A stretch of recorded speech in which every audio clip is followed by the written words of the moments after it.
So, when did I first experience turf dancing or seen anything have to do with it? This story starts way, way back. It's like 1992, 1993 or something around there. Okay, in West Oakland, there's a group called Underground Rebellion, right? It was a dude named Marcel. He produced a lot of music. He was a lead. He was a rapper in the group, all that. My dad, he was like an artist manager, talent search. Like, he did videos. He did a lot of things that did with music. So he messed with a lot of artists where we were living, you know, he messed with a lot of West Oakland artists. So I got exposure to Crush Marcel at what they called Black Expo. Downtown Oakland, they used to have this event where Black Expo, a lot of black businesses would come and they would, you know, put their booths up, sell their product, talk about what they're doing, whatever. So Crush and Marcel, they used to go to Black Expo and have their booth up with their t-shirts and music, Underground Rebellion, SNOP, you know, playing their music. And one time he got out there. So they used to go every year. So I remember this one year, like I said, it's like 92, 93. They had the music playing. It's a song called Don't Tweak that was playing. And he got out there and he started dancing. So when he was dancing, he was doing a little hip hop, kind of like hammer dancing, but then something different happened. So what I saw was him doing some dances that looked a little bit like harder. They looked a little bit more street, right? They were, it wasn't just like, oh, I'm doing hammer dancing, looking like hip hop Kid and Play at the time, which hip hop was, you know, hip hop dancing was very prominent in the early 90s. They were doing other moves that looked like turf moves, things they got from that, you know, you see outside. Like he was doing this one move, like it was like go crazy, like he would twist his head like this, but he would be twisting his feet in at the same time, stuff like that. So this is my first experience when it came to seeing anybody really turf dance. And this dude was from Ghost Town. He's from West Oakland, Ghost Town. And this was the first person that I seen doing anything remotely close to turfing. Like I said, this is early 90s. He's a music artist. They actually had this on VHS at the Black Expo. They were, when they recorded a culmination of all the businesses that were there and things going on, he's on one of those old tapes, kind of just dancing, hidden in the background. I remember this exact moment. So if we can find any of those old Black Expo tapes, definitely Marcel's on that. Crushadelic is Marcel, same person. Marcel's name. Crushadelic was his artist name. Definitely they're hitting it. My pops was there, brought us there to Black Expo. Used to bring us around them a lot when they did music and stuff. So that was my first as Rene dance influence. Fast forward into like I said, 90, maybe 94ish, around that. It's all around the same era, but you know, I was young. Around that time I was like 9 or 10 when this was going on. So the group, there's another group called SNOP, right? And I think it was, I know Kilo was one of the members. Like I can't remember the other dude name. Might be T-Nut. My bad if I'm messing this up. It's been a while. So they had a song called Macadamia Nuts, right? And so they shot this video back in the West. So this is fast forward another time to where I start seeing the development of certain turf dances, right? Underground Rebellion, SNOP, Family Lineage, Treasure Line Records. They was at the shoot, and there was some dudes doing a certain dance. It kind of was like this. I don't know if you see my feet, but and then back it up.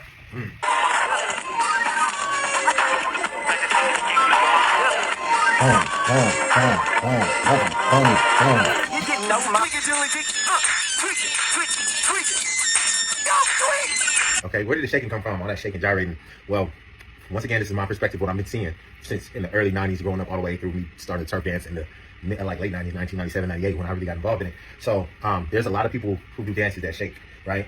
That same group, Underground Rebellion, they used to have a dance called a tweak that kind of mimicked, you know, tweaker shaking, right? So who started popularizing that? Well, there's two characters that come into play, right? One, you have Anthony Varner, that's A1, you know, well-known legend. And then you got another dude that's a known legend named Lucas. So you're talking about both West Oakland. So that dance called a tweak was based off of tweakers, right? Like A1 used to shake, and his was kind of based off of the butterfly. You know, the girls used to do that old school dance, butterfly. So when you see dudes with their hands on their knees doing this and all that shaking, Anthony Varner kind of popularized that to kind of like make a playoff of the girls doing the butterfly. Anthony Price from the North, he's also one that used to shake a lot. He'd do it doing the buster, he'd shake shimmy. Then you have Lucas, who kind of like had a step bounce with it.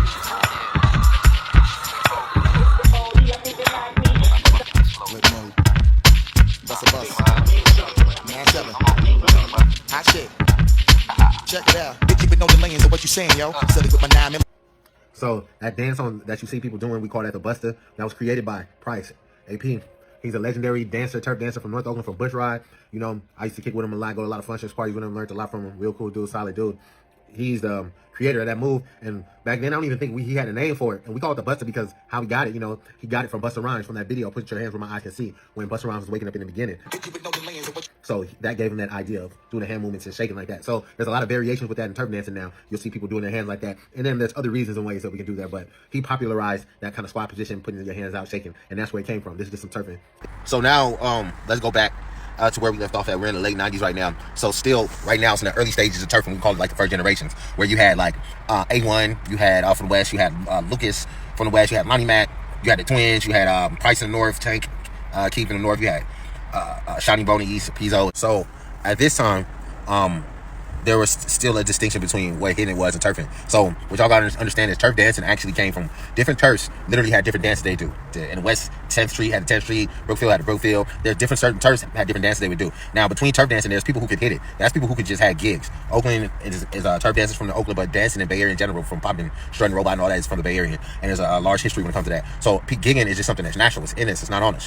So there's people who turf dance and do turf dances, and people that gig. What happened was that started getting jumbled and mixed together. People that do certain turf dances start learning how to gig, and people that can gig start learning, oh, there's dances from different turfs. You start putting it all together, and you got one dude who can really hit it, who can really gig. That's how we birthed that combined style. So at this time, right, when I'm talking about this first generation, let's call them one. There's a 1A. It's a generation of raw dancers that they just younger than those A1s and everybody that I named. So while I'm going on about them, at a house party, a certain age group, you're going to see the A1s and the prices and all that. But then again, in another age group, you'll see Die Gage, the Jacks, you'll see Lil Daryl Dubs, you'll see Keisha and a lot of them.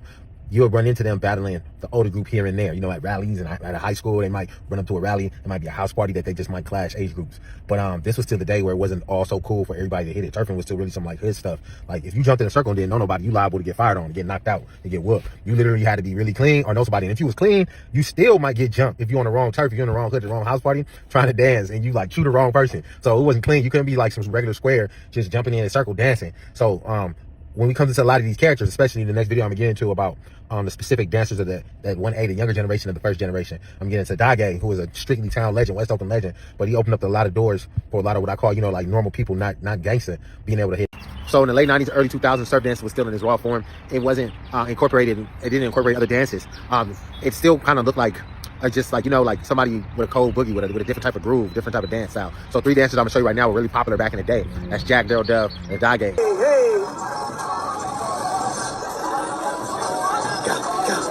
Go.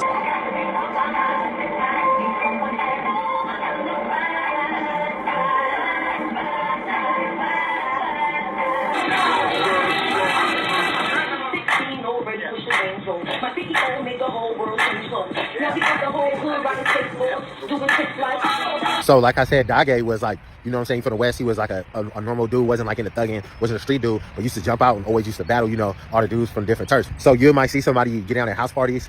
You'd see back then there was something called Black Saturdays people used to go to that was like parties and clubs that was thrown. Alice Arson used to have something called Club DAV.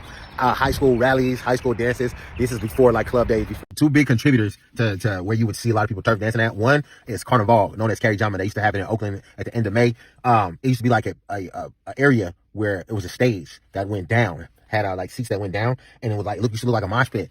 People be down there turfing, battling, just hitting it for hours on that Kerry Jama day. Sometimes you like practice it all year, go to parties and shit all year, get your moves up, disappear, nobody see you. You come to that Kerry Jama and it's like, bam, you get your name up because you're out there chewing people. But one of the major contributors to how it starts spreading to other cities is the functions. You got to give a shout out to DJ Marcus, rest in peace to Gene. These two dudes, man, they used to throw parties, right, for the youth.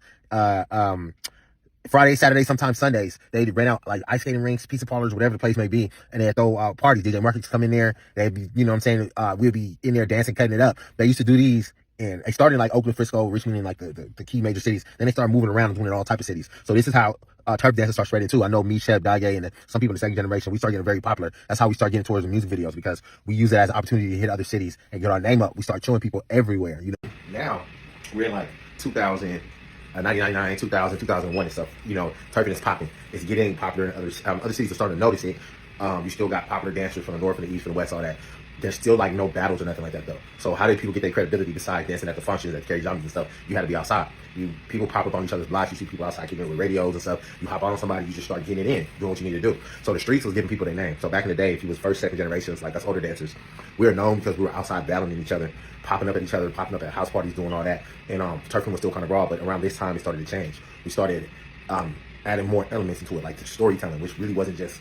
It started off as similar to like pantomiming, but then it started being like life situations. People playing hoop, you see in their dancing, people shooting dice in their dancing, doing a lot of other things. But this is around the time, the early 2000s, when it really started evolving and being having more dance styles and more moves and other things incorporated. So my next video is going to get into how the new style started and all the groups started. So if you're in 2000, 2001, 2002, the second generation is popping off. This is when the dance style started mixing a lot, and it stopped just becoming those like certain dances that was in certain turfs and hoods and the little boogies, to like you start seeing a lot of beyond pantomime, beyond storytelling, just straight mixing of like everybody that's dancing bringing their own style into it, bringing their own into it. Whether it's they look at Michael Jackson videos, they want to go do backslides, or they look at house party and get inspiration, whatever. So it's becoming more so of a complete looking dance style, other than just the turf dances. So I'm gonna tell 2 stories at once now from going on. It's how turf dancing started getting into major videos like MTV and all that, and also how groups formed. This all happened at once. So this goes on with the functions and everything. So if you're talking about like, let's say 2003ish or whatever is popping, I'm a known turf dancer as well. Nate, the puppet master. Shep was a known turf dancer, just a chef, nightcrawler, whatever you want to call it. So this is before groups. So there used to be a club called Club 510 that we used to go dance at a party at. We ended up even working security at. Then we met this one character, right, named Nump Trump. So this is like 2004-ish. So at the time, we back it up a little bit, parties is going on. You got DJ Marcus and them throwing functions. I know you got Dage, who was throwing a lot of college parties and stuff like that. You had Cool John, who also used to throw parties. You know what I'm saying? Used to be also a group. I think that group was called Main Event Dance Group back in the day. But okay, so you throwing parties, you're talking about 2004-ish. So around this time, simultaneously, Jarrell had moved. He's from LA. He was in the Bay. He had moved to the West. He had his group, the Architects. And I remember 2, I guess, of his first kids he had with him was Meech, which was Champ, and which was School. So at that time, we were also introduced to Nump. So these 2 things were going simultaneously, these situations. So Nump had seen us at the club, we dancing, we hitting it, we doing our thing. He hollered at Shep, right? And he's like, yo, I want y'all to, you know what I'm saying? I'm a music artist, whatever, I want y'all to do my videos, whatever, his connect. Nump was a real cool dude. So we took his line and everything. We got connected with like DJ Lean and Baby Bash and everything through Nump. We had to go to Vallejo, right, to do a video trial for this.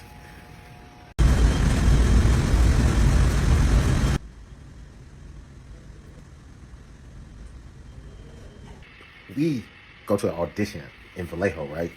We end up Shep, Dad. So after that Nump stuff, Shep, we been to, Dad, I met Dad back in the day. A party in high school, starting to have on to one of my phonies, little cousin party. And I was already known for dancing stuff, getting it in. He came, he was cutting it up. He wasn't that known around the town and stuff. But Shep had met him on another occasion, City Nights, dancing, doing their thing. So we called Dad and was like, yo, you want to do this thing with us? We won't. Dad was like, good. So we hop in the car, we hop in my ex-wife car, we push to Vallejo, dance for hell along in front of some people, whatever. Boom, we get that audition. Right, that's what put us in that honeymooner song. Don't look no further, baby, I'm back. That one. So that's how we were like the first, me, Dad, and Shep, to get turf dancing into like professional videos. We was on MTV with that thing. Shout out to Nump, shout out to Baby Bash. We started doing a lot of Baby Bash videos, Federation videos, all that. So at the same time, Real had the group, the Architects one with the 2 youngsters. And so now you come to a point in like 2004, 2005 where both parties are gonna meet. So you got me, Dad, and Shep. We're doing videos for the Federation, Baby Bash. We're doing like the super hyphy concerts, all that. We didn't know anything of any groups at this time though, right? But simultaneously, while we didn't know that, you had Jarrell here who had the Architects. So he created the first dance group that was focused and headed towards surf dancing. He had Misha, had Scooby with him. Also on that time, on another note, he'd have to tell this story. He met Shine through some other things. And he had Marcel, Jack, Shine end up having them with him too. But they're on a separate note doing their thing while me, Dad, and Shep on videos doing our thing. So how we met was we were about to do something with the Federation, and we were trying to like practice and stuff. We couldn't find Dad for a minute. We was looking for Dad for like a week or so, and we finally got a hold of him. And Dad invited me to something else going downtown. And in downtown Oakland, I stayed a few blocks away in the west, so it didn't take me nothing to get there. I get there and it was like an event, and it was up there with the Architects dancing, and they was promoting dancing Turfin as, a form of health and wellness. And then they was dancing like that. Buster put a hammer in my eyes, can see. And they had Marcel, Jack went, Shine. That was my first time really seeing Shine like that. Me, Scooby. Wait, so there's more to this. Once Dad introduced me to Jarrell, I kind of brought Shep around. Jarrell explained everything he was doing with the group, the Architects, what they were about.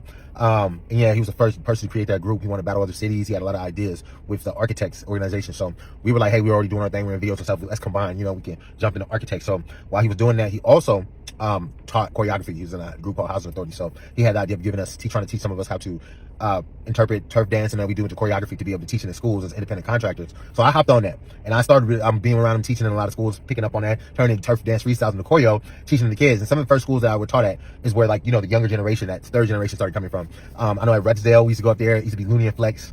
We used to teach at Red Heart, Westlake, Naeem, Poppin' T, Little Terrence. I used to teach at a lot of schools. In the future, I was teaching at Antonell, Alameda, Chipman, a lot. But the first kind of that third generation of kids, youngsters start coming, was around that time. It was like the Loonies, Flex, Zach, Madago, Majan, Butterball, a lot.